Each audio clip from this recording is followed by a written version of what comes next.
आज हम डिस्कस करेंगे एपिथेलियल टिश्यूज। और एपिथेलियल टिश्यूज जो है वो किन में पाए जाते हैं? एनिमल्स में। इसलिए हम कह रहे हैं कि ये क्या है, ये एनिमल टिश्यूज हैं। और अगर हम टिश्यू की बात करें तो टिश्यू कहा जाता है खास ग्रुप ऑफ सेल्स को। जब हम कहते हैं कि एक जैसे सेल्स मिलके कोई खास फंक्शन परफॉर्म करते हैं तो उसे हम क्या कहते हैं कि वो क्या बना रहे हैं, वो बना रहे हैं टिश्यू।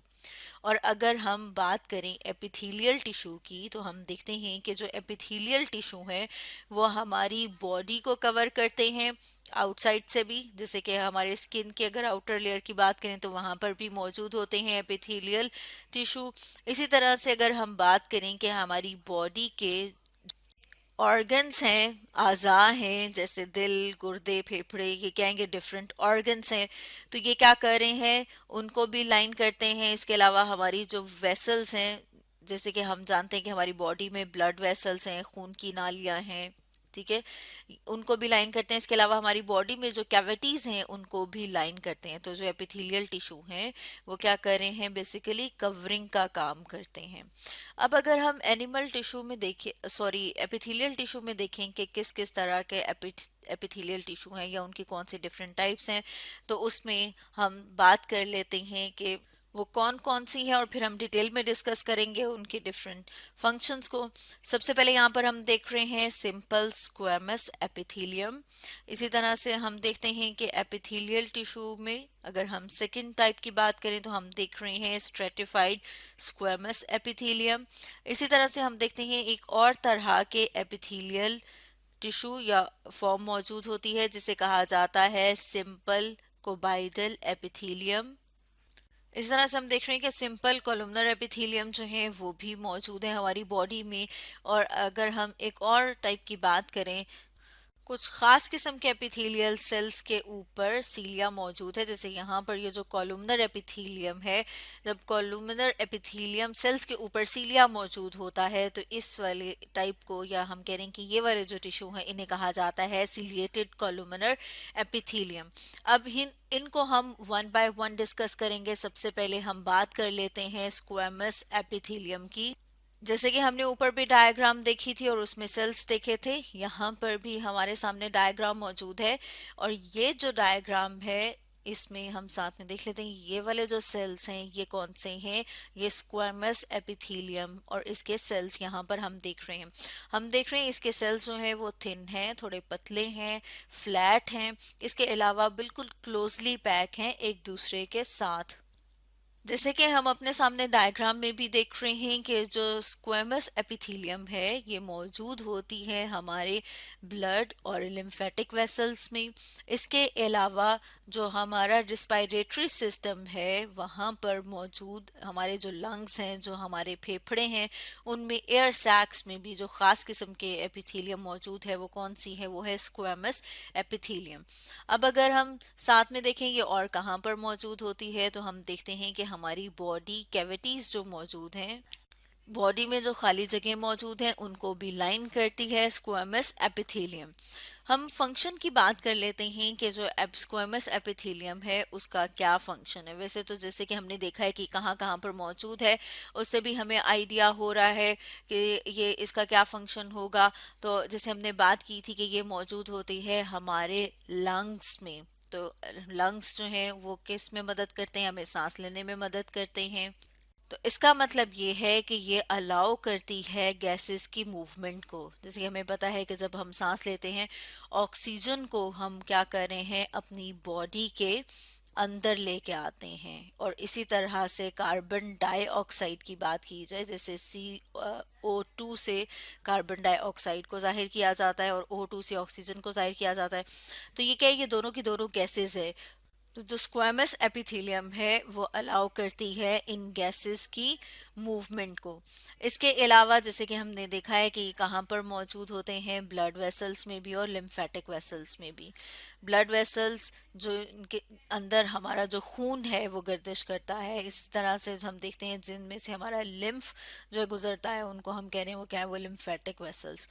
अब हम जानते हैं कि जो हमारा खून है वो क्या करता है, वो हमारी खुराक को और दूसरे जो मटेरियल्स होते हैं उनको एक जगह से दूसरी जगह पहुंचाता है। तो ये क्या कर रहे हैं, ये अलाउ करती हैं मटेरियल्स की मूवमेंट को। अब जैसे हमने ऊपर बात की थी स्क्वैमस एपिथेलियम के तरह का जो और एपिथेलियम है जिसे कि हम कह रहे हैं स्ट्रेटिफाइड स्क्वैमस एपिथेलियम। अब इसमें होता क्या है, इसमें सेल्स की ज़्यादा सारी लेयर्स मौजूद होती हैं, या फिर हम कह सकते हैं कि बहुत सारी जो लेयर्स हैं इसी तरह के फ्लैट सेल्स की, जैसे कि हमने ऊपर देखा था कि ये क्या है, स्ट्रेटिफाइड स्क्वैमस एपिथेलियम।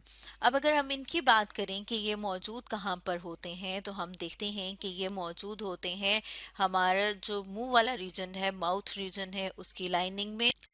और हमारी जो है वो पूरी स्किन के ऊपर मौजूद है, इसीलिए हमने लिखा है कि हमारी स्किन को भी लाइन कर रहे हैं, ओवर द स्किन मौजूद है।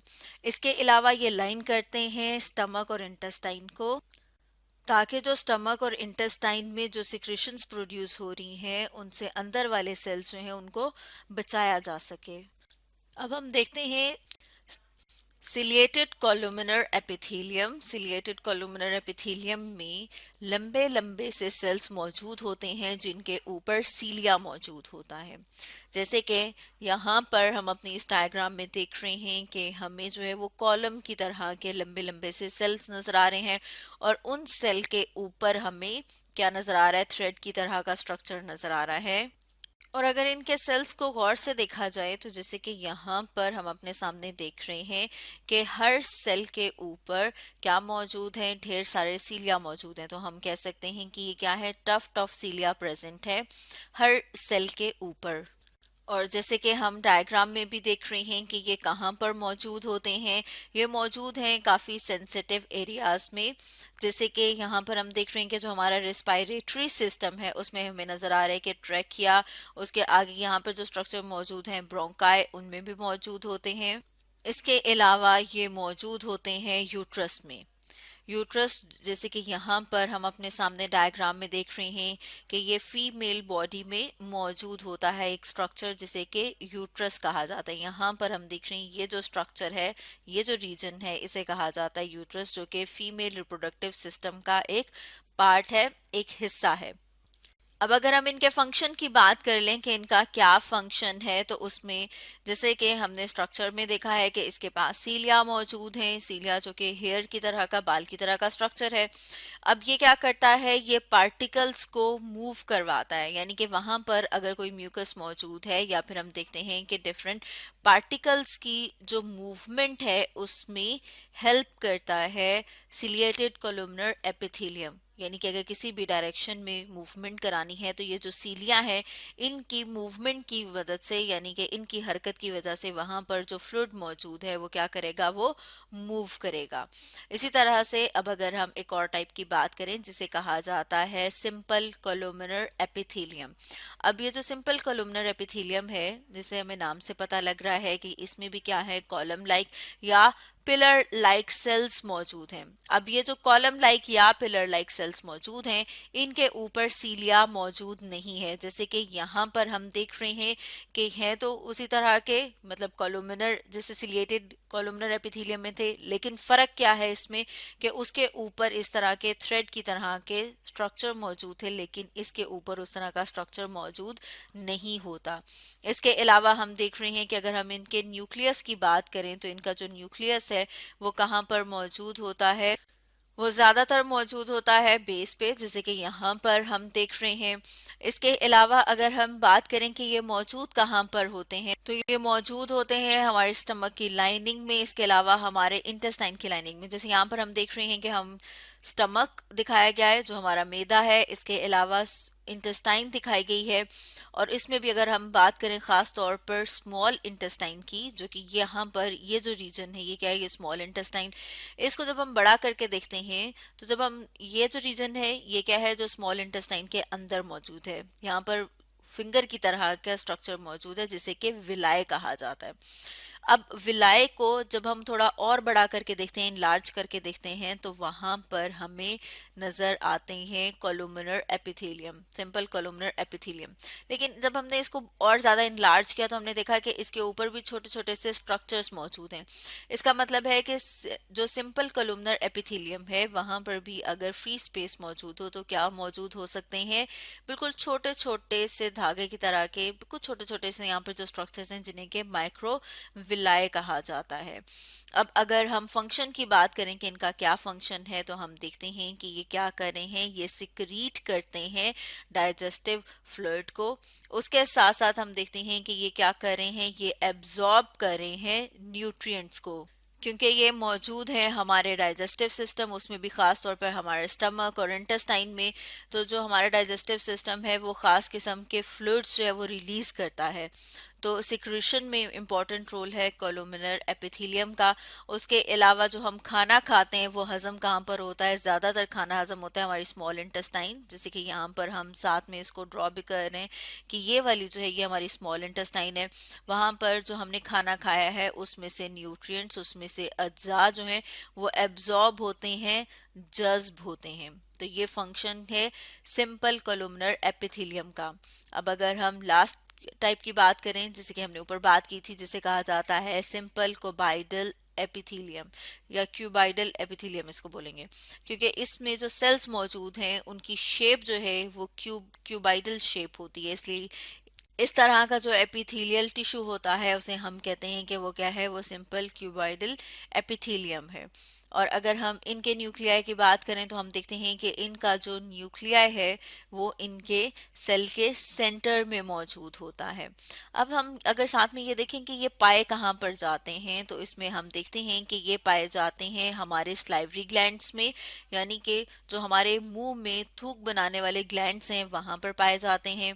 इसके अलावा हम देखते हैं कि जो हमारा किडनी है, गुर्दे हैं, जैसे कि यहाँ पर हम देख रहे हैं किडनी, उसमें खास किस्म के स्ट्रक्चर्स मौजूद होते हैं जिन्हें कि नेफ्रॉन कहा जाता है। तो नेफ्रॉन का हम देखते हैं कि जो ट्यूबुलर पार्ट है वहाँ पर मौजूद होते हैं सिंपल कोबाइडल एपिथेलियम।